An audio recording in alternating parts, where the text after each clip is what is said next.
ఈరోజు అబ్రహాము మనవడు ఇస్సాకు కుమారుడు అయిన యాకోబు గురించి తెలుసుకుందాం. ఇస్సాకు రిబ్కాలకు కవల పిల్లలైన ఏశావు యాకోబులు పుట్టారు. యాకోబు సాధారణమైన జీవితం జీవించి దేవుని అనుసరించేవాడు. ఏశావు మొదట పుట్టినవాడు. ఆ రోజులలో మొదట పుట్టిన కుమారుడు తండ్రి నుండి జ్యేష్ఠత్వపు దీవెన పొందేవాడు. కానీ ఏశావు దేవునికి మరియు తన కుటుంబానికి అవిధేయుడుగా ఉన్నాడు. ఒకరోజు ఏశావు వేట నుండి తిరిగి వచ్చాడు. అతడికి చాలా ఆకలి వేసింది. తనకి ఆహారం ఇవ్వమని యాకోబును వేడుకున్నాడు. నీ జ్యేష్ఠత్వమును నాకిస్తే నీకు ఆహారం ఇస్తానని యాకోబు అనగానే ఏశావు అంగీకరించాడు. రిబ్కా మరియు ఇస్సాకులు వారి పిల్లలకి శ్రేష్టమైన జీవితాన్ని కోరారు. ప్రభువు కోరినది చేయకుండా ఏశావు తనకిష్టమైనది చేస్తున్నందుకు వారు విచారించారు. ఇస్సాకు దీవెనలు యాకోబుకి రావాలని రిబ్కా కృతనిశ్చయంతో ఉంది. యాకోబుని ఏశావులా తయారు చేసి మంచి వంటకాన్ని ఇచ్చి ఇస్సాకు వద్దకు పంపింది. ఇస్సాకు యాకోబును దీవించి ముగించగానే తన అన్న ఏశావు వేట నుండి వచ్చాడు. అతడు యాకోబుపై చాలా కోపంగా ఉన్నాడు. తల్లి రిబ్కా యాకోబుని రక్షించడానికి పద్దెనరాములో ఉన్న తన అన్న లాబాను వద్దకు వెళ్ళమని పంపింది.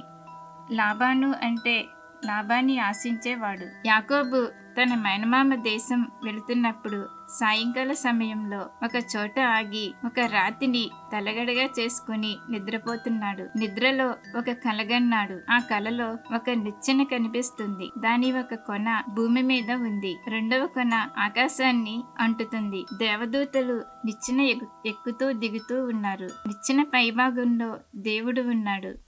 ఆయన యాకోబుతో ఇలా అన్నాడు, నిన్ను విడువను, నిన్ను ఎడబాయను.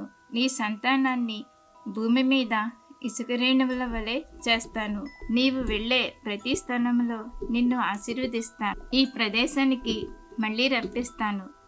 యాకోబుకి మెలకువ వచ్చింది. కలను గుర్తు చేసుకుని చాలా భయపడ్డాడు. ఈ స్థలము దేవుని మందిరము, ఇది పరలోక ద్వారము అనుకున్నాడు. తాను తలగడగా చేసుకున్న రాతిని నిలబెట్టి నూనెను పోశాడు. ఆ స్థలమునకు బేతేలు అని పేరు పెట్టాడు. నేను క్షేమంగా నా తండ్రి ఇంటికి తిరిగి వస్తే యెహోవాయే నాకు దేవుడిగా ఉంటాడు. ఈ మందిరం దేవుని మందిరం అవుతుంది అని ప్రమాణం చేసి హారాను దేశం వైపు సాగిపోయాడు. అక్కడ ఒక పచ్చిక మైదానంలో ఒక బావి దగ్గర 3 గొర్రెల మందలు కనిపించాయి. గొర్రెల కాపురులతో, మా మేనమామ లాబాను తెలుసా అని అడిగాడు. అందుకు వాళ్ళు, ఆ గొర్రెల వెంట వస్తున్నది వాళ్ళ అమ్మాయి రాహేలు అన్నారు. అప్పుడు యాకోబు రాహేలుని ముద్దు పెట్టుకొని గట్టిగా ఏడ్చేశాడు. లాబాను తన మేనల్లుడు వచ్చాడని తెలుసుకుని పరుగులు తీస్తూ వచ్చి కౌగిలించుకుని ముద్దు పెట్టుకున్నాడు. యాకోబు జరిగినదంతా లాబానుతో చెప్పాడు. యాకోబు గారాబంగా పెరిగాడు. చదువుకోలేదు. గొర్రెలను కాయటం తప్ప ఏ పని రాదు.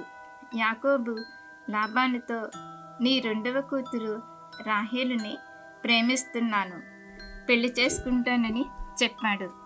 నా కూతురు కోసం నువ్వు ఏ పనైనా చేస్తావా అని అడిగాడు. 7 సంవత్సరాలు నువ్వు ఏ పని చెప్పినా చేస్తాను అన్నాడు.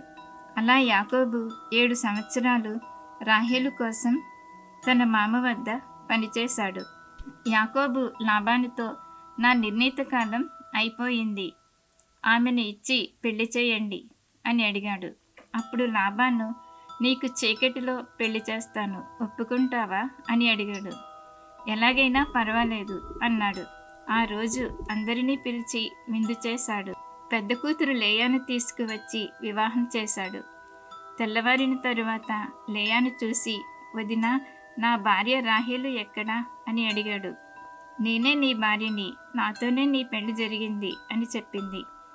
నేనే మోసగాడినని అనుకుంటే నా మామ మోసగాళ్లకు మోసగాడు అనుకుని లాబాను వద్దకు వెళ్ళి, ఎందుకు మోసం చేశావని అడిగాడు. పెద్ద అమ్మాయి కంటే ముందుగా చిన్న అమ్మాయిని ఇవ్వడం మా దేశం ఆచారం కాదు అన్నాడు. ముందు ఎందుకు చెప్పలేదు అని అడిగితే నువ్వు ఒప్పుకోవని చెప్పలేదు అన్నాడు. అయితే సరే, నీకు రాహేలు కావాలంటే మరో 7 సంవత్సరాలు నా దగ్గర పనిచెయ్యి అన్నాడు.